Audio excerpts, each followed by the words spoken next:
welcome back once again to the Imaginary Gallery. It is TJ, your host. Tonight's topic is a continuation of the previous one. Is he or she going to get violent? Well, the next part in our Lundy Bancroft trusty manual is a question. Will his verbal abuse turn into violence? He gives you a word of advice stating if your partner has not yet used any kind of physical violence, how can you tell if it might go into that direction? You have to call Miss Cleo.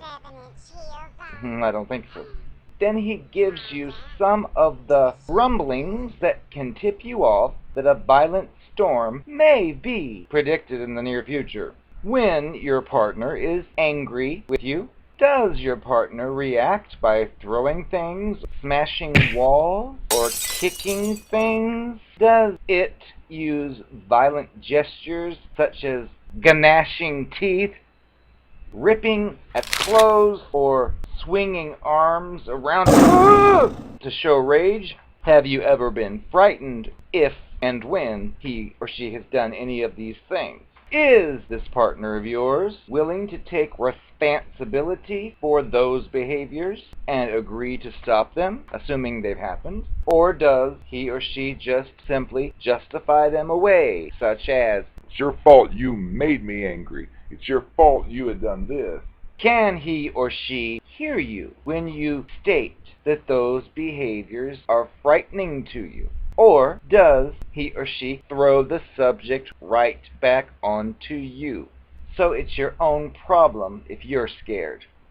Does he or she attempt to use these frightening behaviors as bargaining chips, such as by saying, "I won't smash that wall in if you'll just stop going out with that sister of yours"?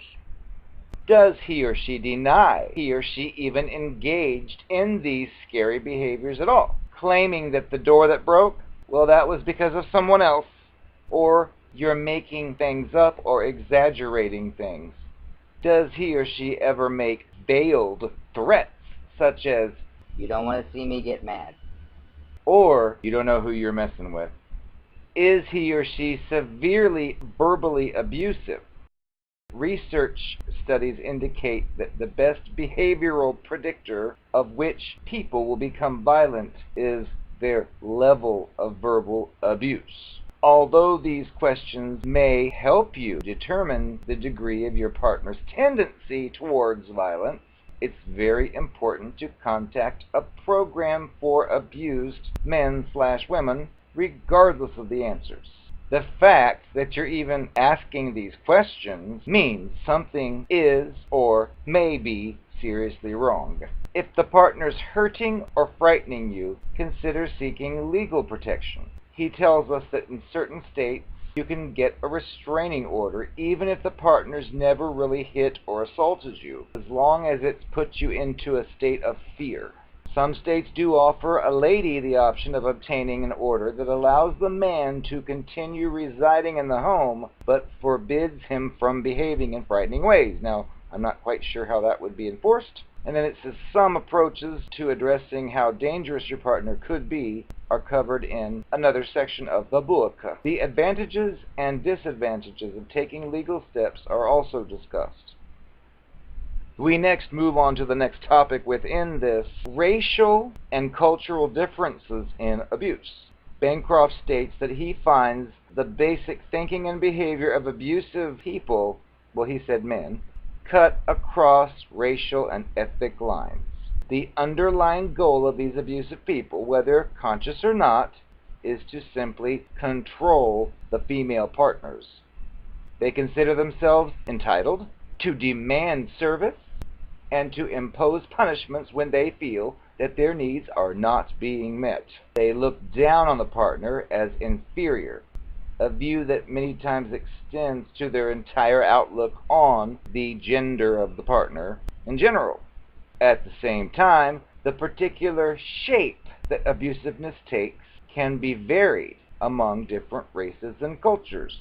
Abusive people rely heavily on the forms of abuse that are most acceptable among men or women of their background. Bancroft's white American clients for example, tend to be extremely rigid about partners and how they're supposed to act and argue and express anger. If one of their partners of these clients raises her voice, cusses, or refuses to shut her mouth when told to do so, abuse is very likely to follow. His clients from certain other cultures are more focused on precisely how their partners care for the house and how they prepare the meals.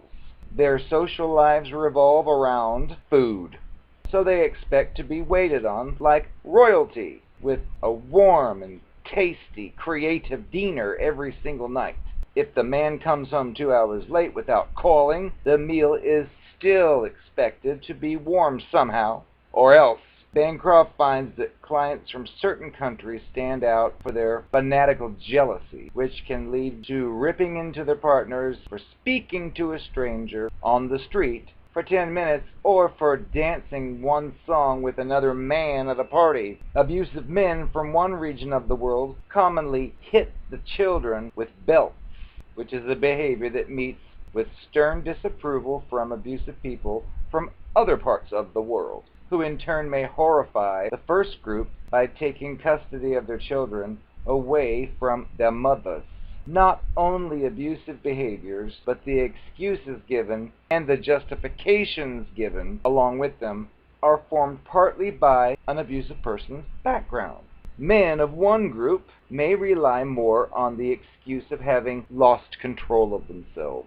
For example, others may admit that their behavior is a choice, but they'll justify it by saying that they had to resort to such a decision in order to keep the family from spinning out of control.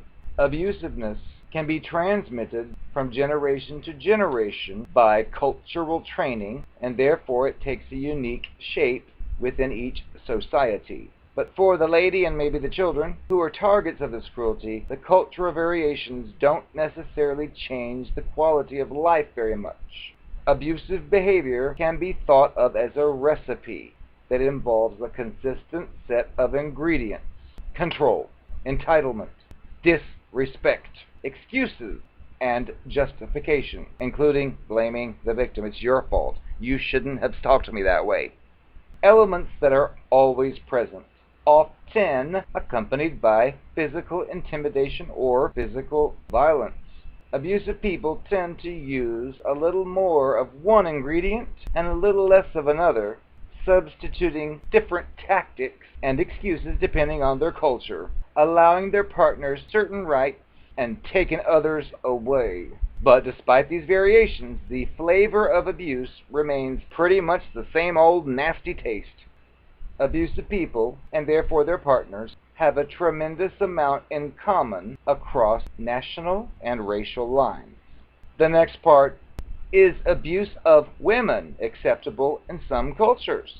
Bancroft says he commonly runs into the misconception that men from some national or ethnic groups behave more abusively towards women than those in the mainstream of the US of A and Canada. Social workers sometimes say to him, for example, The family I'm working with today, they're from one of those cultures where domestic violence is considered normal. The reality, however, is that cultural approval for partner abuse is disturbingly high in our society, even among the privileged and educated. And our domestic violence statistics, while not the worst in the world, are very high. The United States is the only industrialized nation that has failed to ratify the UN Convention on Eliminating Discrimination Against Ladies, which specifically refers to violence against them as a form of discrimination. Pointing fingers at other countries can be a way to ignore the serious problems here in our own. In reality, abuse of women and societal approval of it is a large problem that's widespread in the great majority of modern cultures. The only places where it's been found not to exist are among certain tribal people who are highly disapproving of any kind of aggression and who give ladies and men equal or nearly equal power. Abusive men from some national backgrounds are very explicit and direct about their cultural or religious rules, which can make their attitudes appear to be unusually negative. One of them might say, for example, God ordained that the man chastise the woman. Or he might say something threateningly to his partner. Part of a wife's job is to give her man sex he wants when he wants it. Do white American abusive people think in these ways less than abusers of other cultures? No. They all tend to hide their beliefs better, and by doing so, they can create an impression of being more enlightened. But the directness of a cultural message is not the same thing as its strength. He's worked with hundreds of non-white abusers from a spectrum of cultures and other religions, with more than 20 different countries of origin among them. And he can assure you that his white middle-class clients feel every bit as justified as the others in the other cultures and countries. And they all have attitudes towards women that are just as disrespectful and superior. As a product of white Anglo-Saxon Protestant culture, Bancroft says he's familiar with its centuries-old tradition of hiding its abuse of the ladies under pretty packaging. Unwrapped, though, that it looks quite different.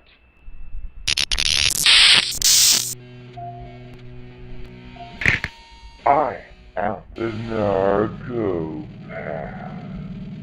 Wishing you a happy Halloween.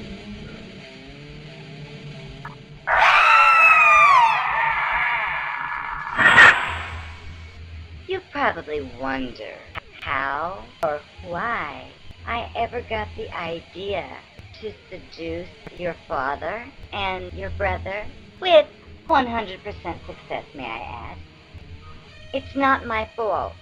In both cases, I wasn't wearing very many clothing. I was washing and drying my car. I had to bend over, and my shorts might have shown a little bit more than they should have.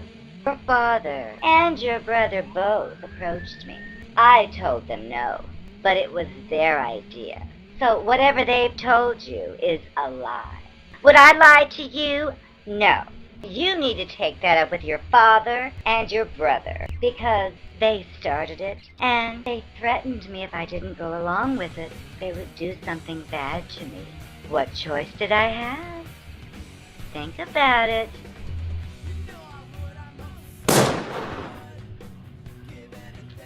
So, your husband tells me you're having a hard time accepting the fact that he and I are having to work together so closely for so many extended hours. Well, honey, it sounds to me like you're a little paranoid. I don't have any interest in your husband. After all, he's your husband, not mine.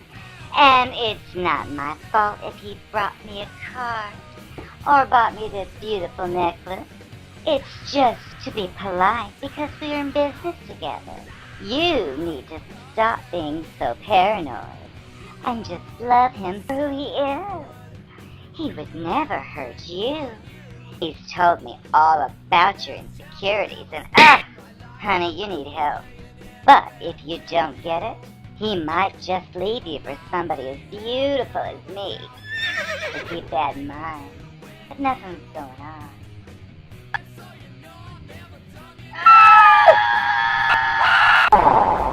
Comet, this is Comet Ping Pong. Look, you know who this is, codename 666. I'm getting sick of this. I don't care about the goddamn media. You do not give me what I ask, which is one night in the kill room in your basement that doesn't exist. If you don't, I will not give my next fetus to the queen. Do you understand what that means? I will go on strike, and she will have to do without my flesh and blood that she likes to eat so much, as she says. Do you read me? Good. I don't want to hear that crap. Fine. Just, you heard what I said. These people are disgusting. What is wrong with them? They tried to make me go to rehab. I said, no, no, no. Yes, I'm a man. Yes, I'm a man. Yes, I'm a man. When I come home, I'm going, no, no, no. Oh, no, no.